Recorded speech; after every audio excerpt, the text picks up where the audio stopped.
crime was, is Jew. That's all. That's all you did wrong. Jew. So we need to stop just talking in circles.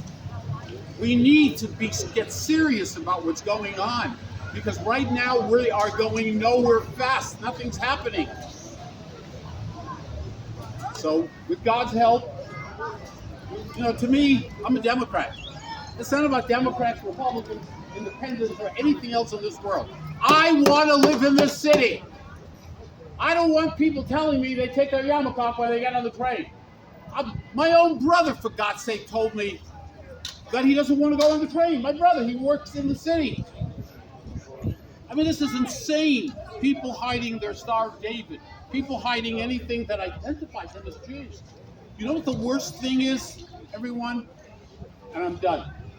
The worst thing is, so many Jews who say to me, are we living in Nazi Germany of the 1930s, where Jews are not murdered yet?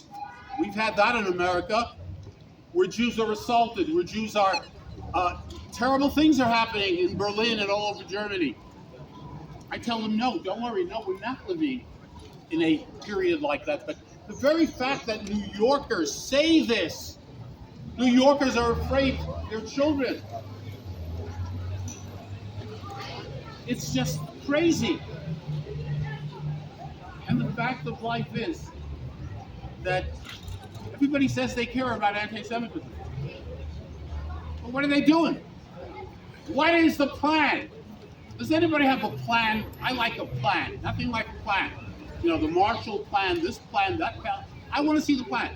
How are we going to address the violent, vicious, malicious hate that is going on there every single day? And most people, as we know from studies, 50% of people are pretty bad right now. Unprecedented, yes. We've never seen anything like it. But 50% of people never report an anti-Semitic incident directed against them. I had a reporter among this group here tell me of a story of someone who was attacked in the subway system 1 year ago and didn't come forward. And this reporter convinced this person a year later to go to the police, and they had a video. Can you imagine this? I'm the victim, and I'm afraid. Is that nuts? So, thank you for having me, Lee. And your policies, the things you talk about, as I said, it's nothing personal, Republican, Democrat. I want to live in New York, and I want people not to be afraid to walk the streets. That's what it's all about. It's not the streets.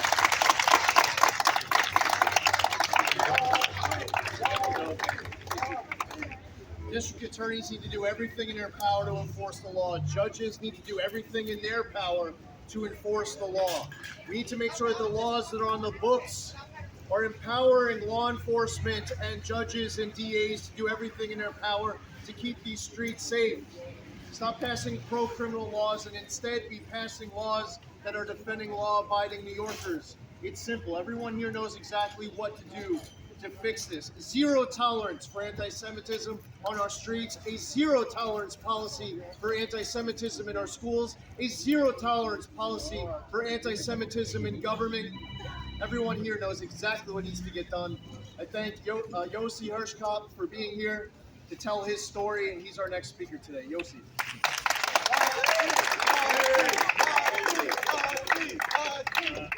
Honestly, this is the first time I've ever spoken at a press conference before, so I apologize if it's a little bit shaky. Many people say that there's two communities in Crown Heights or three communities. The Lubavitch Rebbe on camera said there's one community, it's one Crown Heights, and I would like to thank my friends Rahim and Jeffrey Davis and Anthony for coming to join us here. It's very brave of them to be here. It's not easy to join with other groups. I would like to say on Wall Street, before stocks go down or up, there's usually a buy or sell signal. Right now, it looks like in New York City, there's a sell signal for our safety, and that has to stop. It cannot be that every few days we see on camera crazy stories. We just saw an old lady yanked out of a taxi. I don't think an arrest has been made yet. It's not, obviously we're here to talk about anti-Semitism, but it's a general chaos going on, and that has to stop because, like Dov said, we want the next generation to be able to live here in peace, and it's not looking very good.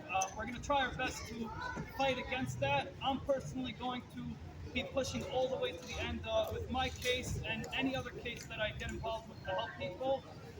Like Dov said, many cases are not even recorded in the first place. If the media could send one message here, if you're a victim of a crime or please make a report. And if the police who show up to the scene, don't take you serious or don't show up at all, let myself or Dov know about it. We'll deal with it. It's really, we cannot continue to just brush these things under the rug. I would also like to thank the congressman and Councilman Baker and Dov and my friend Joe from TSD. Maybe you guys could interview him on the side about that, for joining us today. Honestly, the congressman didn't come here because we begged him to come here, please stand with us. He really believes in it. He made it his business to come here. He could be very busy campaigning upstate New York where he would have a crowd 10 times the size or maybe 100 times the size. He's here because he really cares, and on behalf of my family and of the community, it means a lot to us to have him here. And really, we're all in this together, and we have to stop covering this up.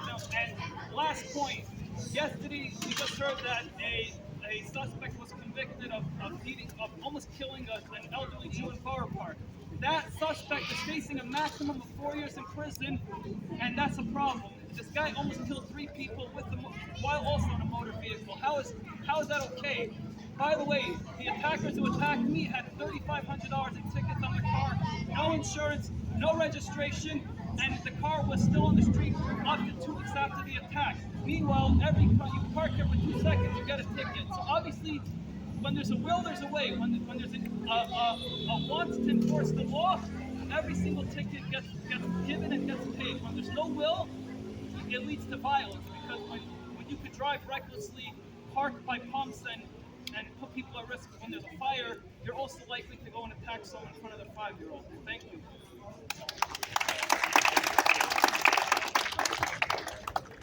So continuing on Dov's theme, as he pointed out, he's a Democrat, I'm a Republican, but that's not what this is about. You might be a Republican and Councilman Yeager might be a Democrat, but I will not hesitate to proudly say that Crown Heights, that Brooklyn, that New York City is better off because Councilman Yeager is serving in the New York City Council. Jews are safer because he's there fighting for us, and I'm grateful for his leadership and his service.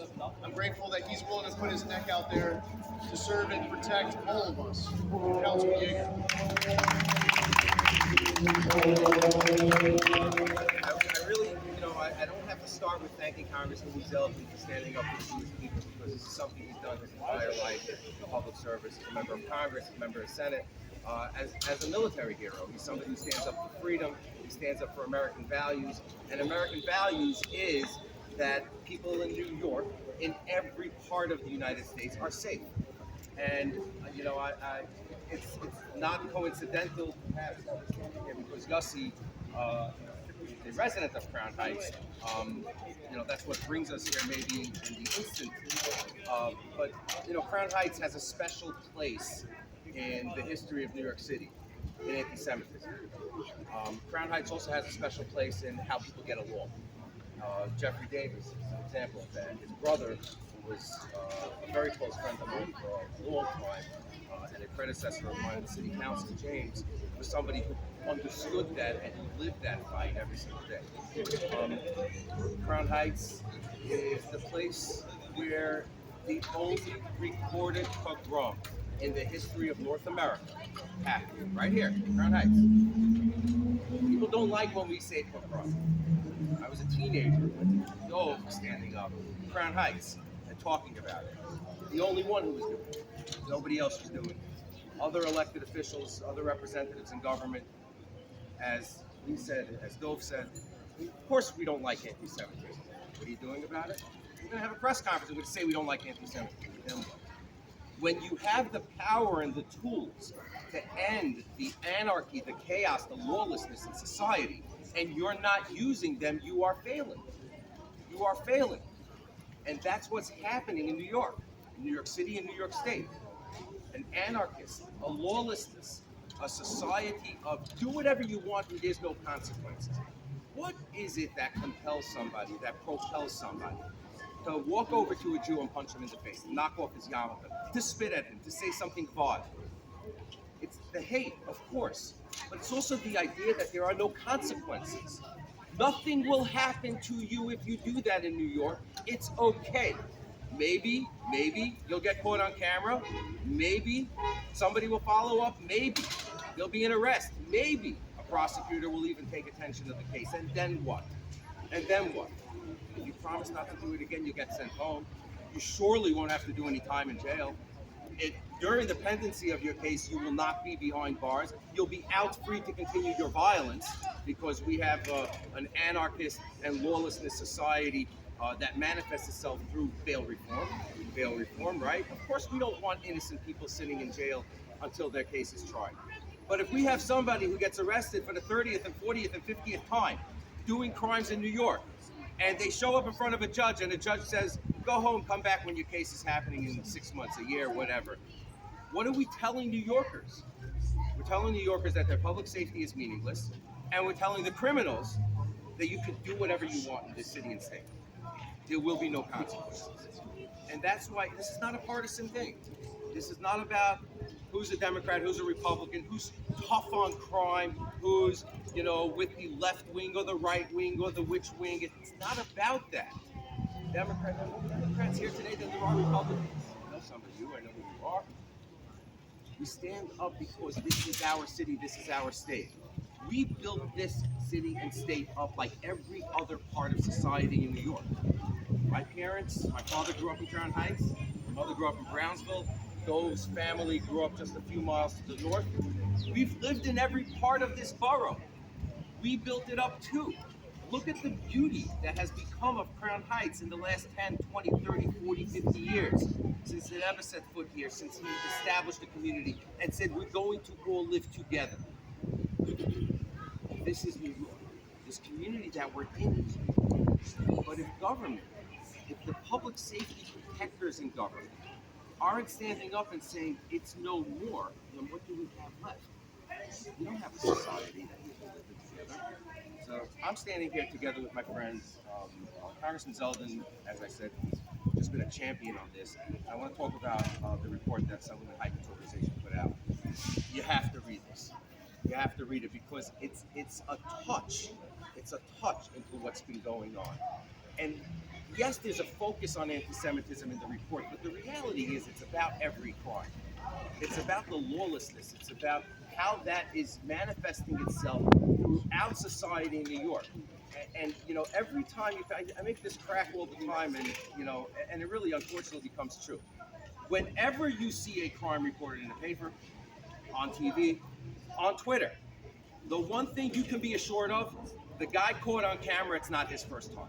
It's never his first time. They never see a guy who does something and, wow, they got him at his first time making a crime. No, it's never. It's his third, it's his fourth, it's his eighth, it's his 12th. The shootings that are happening in New York. We have people who are getting arrested for shooting people who already have pending gun cases. And they're out on the streets, able to pick up a weapon, do more damage. But that's okay, because Times Square has a bunch of pretty signs there. So nothing is going to happen in New York. Maybe what we need are signs in New York City saying anti-Semitic hate crime free zone. Maybe that'll stop it. Because if that's the plan for how we stop crime, put up a sign, maybe that's what we need. But we need people who are charged to stand up. So I'm very grateful. Thank you very much, Congressman, for being here. Not the first time, not the last time. I'm grateful. Thank you.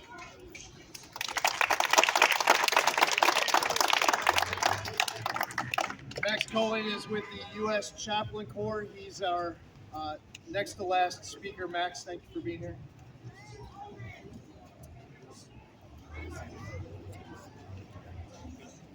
Hi, everybody. as Congressman Zeldin mentioned, besides for my day job, I also serve as the Deputy Director General of the United States Chaplain Corps. And in that capacity, we see many people who are in distress and who are agitated, and that's understandable. It's been a pretty tough couple of years. And we also see a lot of police officers who are in distress over the lack of support and infrastructure that they have to put away criminals. And we really need to support them because, frankly, the police officers in New York City do a really, really good job. However, when this distress and this agitation turns into my neighbors, my family, my friends being scared to leave their house at night, that is something that has to be dealt with. When anti-Semitic slurs are in the public vernacular, and when yeshiva students and rabbis are attacked for being visibly Jewish, just recently I saw a kid like this coming out of his yeshiva a couple blocks away on Crown Street, and a guy walked by and knocked his yarmulke off. He picked it up and walked away. There's nothing else he could have done. And when people in general are scared to take the train because of wearing a yarmulke, this is something that can go on in New York because of our state's innate morality. It is unacceptable. And therefore, all leaders from both sides of the aisles need to take an effort in any way, shape, or form, whether through legislation or public outcry or public education, or even as Mr. Heitkin said, through beginning a conversation, having a discussion. Not only politicians, but also everyone in your house, with your family, with your kids. We need to talk about it. It needs to be dealt with, just like Congressman Zeldin deals with it, and as I'm sure he will continue to deal with it in the future. Thank you, everybody.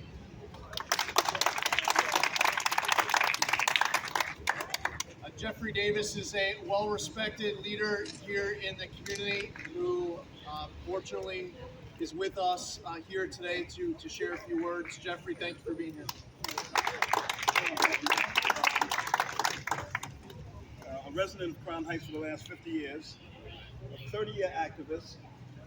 I want to first thank the congressman for coming to Crown Heights, my good friends Doug, Calvin Yeager, and Gotti, and everybody here that's been speaking out. This is an absolute horrible, it's horrible when a human being lashes out at another human being. That's horrible, and we stand against that. My brother, Councilman James E. Davis, was killed inside New York City Hall 19 years ago. Calvin still today stands up for that and speaks out, and we want to thank you. Addressing violence. He was there to speak out against violence in the workplace. We created an organization called Love Yourself, Stop the Violence, over 30 years ago, speaking out against violence of any form. Dove said we need a plan. Calvin said, what's the plan? We looked at statistics. We know that with these hate crimes, what's the result? What's the penalty? If there's no penalty, then people can feel that they can continue to do it. What's the consequences? Over and over and over again. We stand against that. We cry out, love yourself, stop the violence. Love yourself, stop the violence. That's what we cry out for the last 30 years, and we can continue to cry that out. I stand here not as a Democrat, not as a Republican, but as a human being, saying it's wrong to commit hate crimes and violence against any human being. It is absolutely wrong. We worked hard to build Crown Heights up. The Ribby said one community, not two. One nation, one people. And I put my life on the line every day and stand up for that and say one community, one people. Love yourself, stop the violence. We are here collectively as one. Thank you. Every time, every day.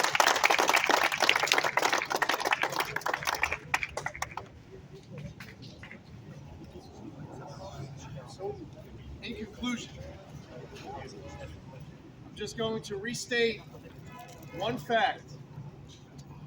And if you think of everything that you just heard from all the speakers here, and everything that you know to be right and true, as you think about what plan, what action should follow, the Americans Against Anti-Semitism report since 2018 118 adults have been arrested for anti-Semitic hate crimes.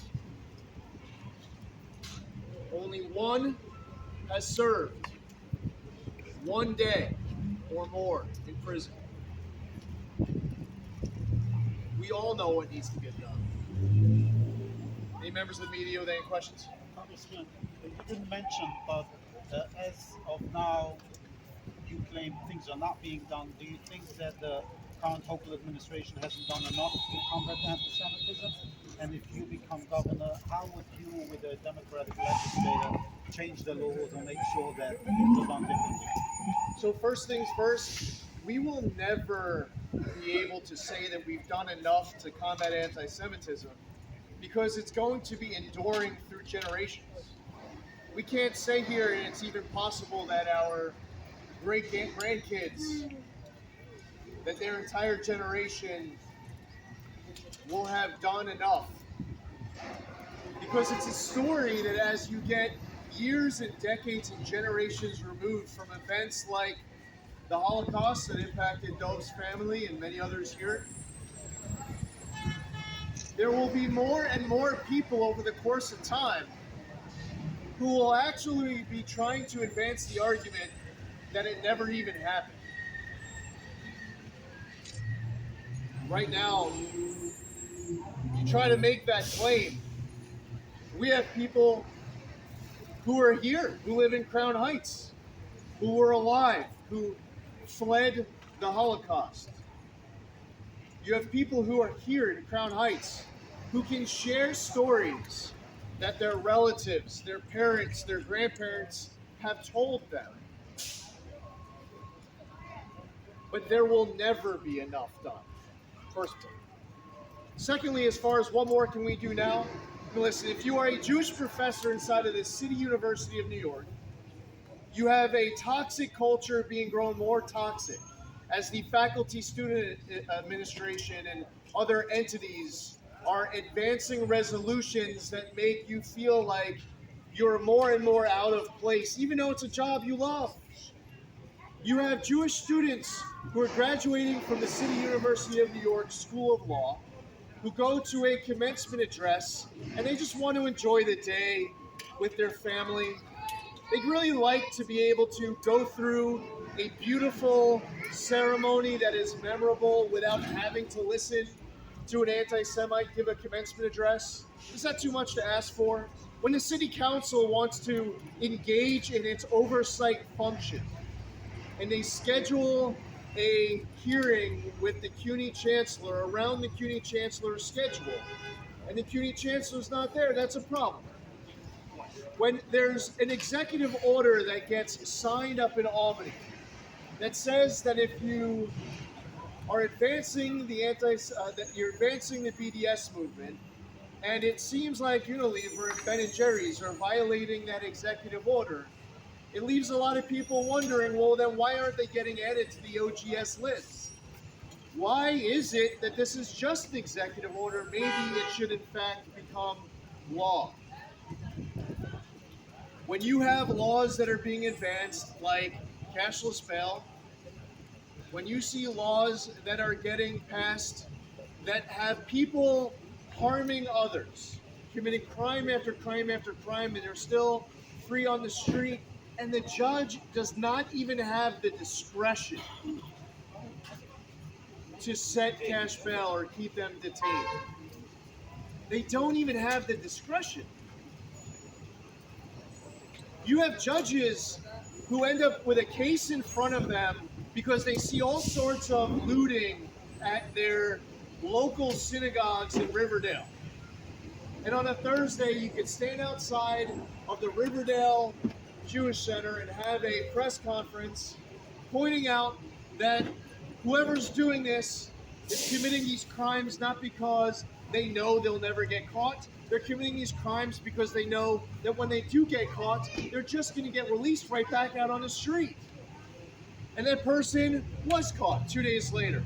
And the judge tried to keep that person detained, forced to release this individual who had over 40 different charges brought against him, still released instantly right back out on the street. We need law enforcement to have all the resources they need to do their jobs safely and effectively. If you are an elected official and you represent one of these communities, if you're an elected official and you don't represent one of these communities, you can speak up, speak out. You can strongly advocate. We've gotten to this point where if we see someone post a tweet, we think that that's progress. How low have our standards and expectations dropped? Where you see somebody finally posting a tweet, and we're saying, "Wow, that's some big progress." All of this combined, and by the way, 1,000 other solutions. We could talk about the quality of education in our schools. We could talk about homelessness and mental illness, upward economic mobility. There's all sorts of other factors that contribute to people who are choosing a path that brings down society. There's no shortage of ideas of how we can do better. And in all fairness to anybody, today, in power tomorrow, or in power 50 years from now, with all due respect, no matter how motivated you are, there is no way for any of us to ever do enough. There's always more we can do, which means there's always going to be more that we should do. You didn't say whether the current Oakland administration is failing. It's not you said they're not doing enough. Or are they failing in protecting the Jewish community and not doing anti-Semitism? Listen, I'd be happy to speak to you one-on-one offline. This press conference that we're hosting today is it's a government press conference. I serve as a member of Congress. I'm on the House Foreign Affairs Committee. I'm one of 2 Jewish Republicans in Congress. I used to be the highest and lowest ranking Jewish Republican. We've doubled our numbers, I'm proud to say. I co-chair the House Republican Israel Caucus. I am active in all of these issues as a member of Congress. I am here today as a proud Jew. I'm here today as a proud American. I'm here today as a member of Congress serving in my official capacity. I have very strong opinions with regards to your question, but with all due respect, and especially, and I'm going to give Doe the floor in a second, with all due respect, like my friend Councilman Yeager is here, this is a governmental press conference. And in defense of my friend Councilman Yeager, nobody should take his presence or any other presence here the wrong way. This is about us coming together to do the right thing, politics aside, partisanship totally aside. Go. Look, I just want to address the governor because I believe that she was doing what needed to be done, that everybody would understand. Yeah, governor's doing it. Wow. Wow. What is she doing? What is the plan? Is there a plan? Exactly how are you going to address what is going on? Unprecedented hate. Every single day, New Yorkers, Americans, people from the Jewish community being assaulted. Talk is cheap, for God's sake. I follow everything the governor does, and there is nothing that the governor has presented to the people of the state of New York. A plan to address the hate that's going on. You know what? There is no plan. And if there is a plan, I'll give you my address. The governor can send it to me. There is no such thing. She can give it to you. There is no plan. It's rhetoric, it's talk, it's nothingness. Because to really address the issues takes courage. Because some of the things about the crime in New York, the anti-Semitism, is a little uncomfortable, but you got to address it. The governor has no plan. As soon as she has a plan that I think makes sense, I'll say, wonderful. I'll praise her, of course. I'm not here, this is like, I just care about the issue. That's why I'm here. I just want to see someone who's going to make a difference. And let me tell you what else any governor can do. They want to. And it's very simple. Politicians want programs. Politicians want things in their community. There's a budget every single year that is adopted by June 30th to use the power of the purse directed against the elected officials in the Assembly and the State Senate, I guarantee you that will work, and we will get results.